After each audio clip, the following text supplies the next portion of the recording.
Hey there, happy Wednesday. It's Wednesday. I decided, so I've actually been having a little bit of issues with my radiator. I have to refill the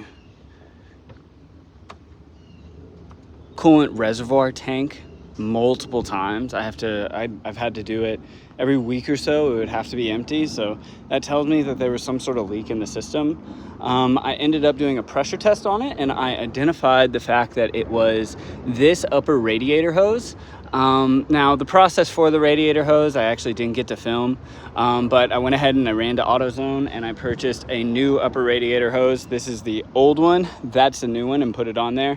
Swapped out these hose clamps. These hose clamps, they are obnoxious. You want to make sure whenever you put them back on, they're in a place that's actually like somewhat accessible.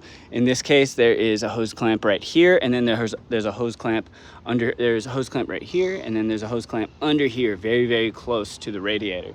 I went ahead and swapped that out. You can actually borrow a radiator pressure test kit from AutoZone or Advanced Auto Parts. I did it at Advanced Auto Parts. What they do is they hold a collateral of, they hold the value of the item as collateral. In this case, it was like $238, which is a crazy number. And they held on to it, and once I return this kit back, then they'll be able to refund me my money, so it's no issue whatsoever. All you have to do is, the kit actually includes a bunch of different fittings. You want to make sure the one matches your radiator. Screw this on, clip this pump on top of that fitting, go ahead and set it to pressure, and then if this value goes down in pressure over a certain amount of time, that means you have a leak somewhere in the system. That's what I did. I found it at the top of this hose right here. It was just spewing right out. I'm worried there might be a leak in my actual radiator itself, but I'm going to address this issue first, and then do something long term. Right now, I have this at pressure right now. I've pressurized the system. I want to make sure I get all the air bubbles out.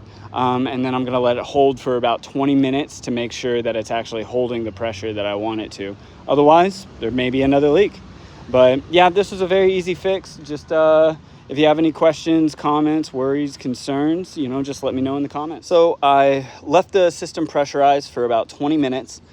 Came back and checked to see that it is at pressure still over that amount of time, which means that I have 0 leaks in the system, or if I do, then it is a very, very, very small amount.